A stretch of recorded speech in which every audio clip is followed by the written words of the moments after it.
Okay, so hopefully by muting this, I did not mute this. Okay. Hi guys, welcome once again to the Hobbit House. And this is not a Hobbit House update, although it is a Hobbit House spiritual update. And so for my dear subscribers, when we speak about finding your happy and getting out of the rut of what used to be resistance in your life, making it no bueno. So this is part of what I like to share.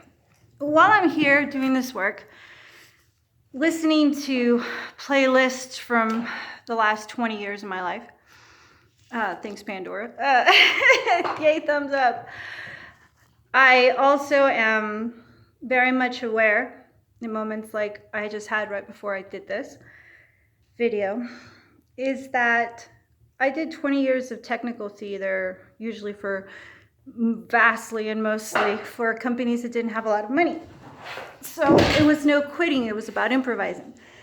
And the play and creativity that comes in that is epic. And when you're not getting paid a lot like I did back in those theater days, all I needed was music to be blasting. And that music that was new to me, because I didn't listen to a lot of music as a child, unfortunately.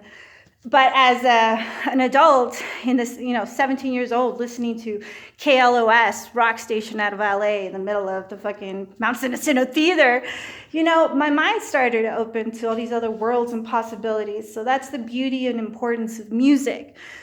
And now, as I'm older and I've gotten more acquainted with my body, I find that playing those playlists, all of a sudden I'm finding myself dancing, which I know is a spiritual element of healing. Vastly, so is singing, so is playing, so is focusing section by section by section by section, little tiny piece at a time to create this flow, right? And so I guess the reason I started this video was for when you see me, whether it be on Facebook posts or just like giddy, stupid fucking shit pictures, sorry for the cussing, about just how giddy this sort of work makes me. I couldn't help but notice today in my meditating as I was doing this, I'm like, I bet some people don't get it. Maybe if I let them know why, they'll get it and they'll look for that in their lives. So this becomes therapy. This becomes listening to music from 20 years ago as I do the type of work that I used to do a lot in theater in a different format. I just kind of go into a place of having with each song that comes up, having those memories, and they go from being triggers to actually being processed to actually being memories. So as I sing and I dance and I play with this mosaic, I'm also listening to these songs from the past and clicking into how does this adult Jeanette version go back and look at that, in victim mode, very oblivious individual. So not that was all I was, but that was the elements of the trauma that I was. So I go back and I relive the scenes in my head, much like what I learned to do in theater. Each time you do a scene, you start recognizing the dynamics between the characters, hopefully, if you're paying attention and are actually looking to see the flow of the show. Well, that's the same thing that happens in life in my memories as I listen to these older playlists and I get my body involved in this, and all of a sudden I'm singing to the songs. Become a better singer, I've been told lately. Practice does work. So I sing and I dance and I process these old scenes that these music brings up, and it becomes this whole new world. And the past doesn't affect me anymore as much, by far.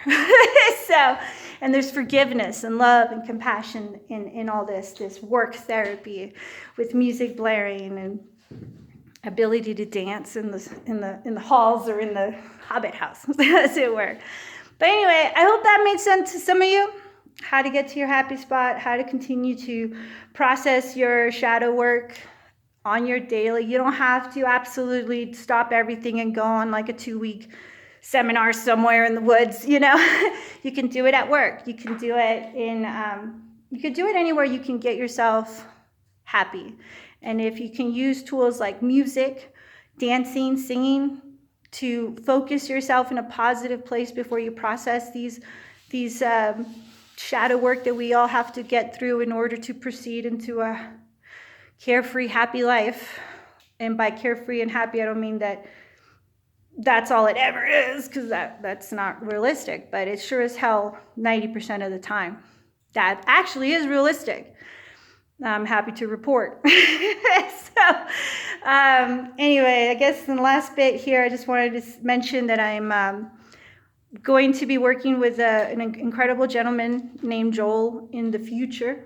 I presume it'll probably be at least 3 months before we really start, because we're rehearsing and we're planning and we're researching, and he's awesome to work with, I can already tell. But we're going to be doing a podcast together, and it's his podcast, and this is an incredible person. You're going to absolutely be into this individual and be able to learn and heal with his help. I can tell you that for sure. But anyway, we're doing a podcast, and it's his podcast, and I'm very privileged that he asked me to be part of it with him. It's incredible, really. It's such an honor, and it's such a confirmation that I've been doing the right thing.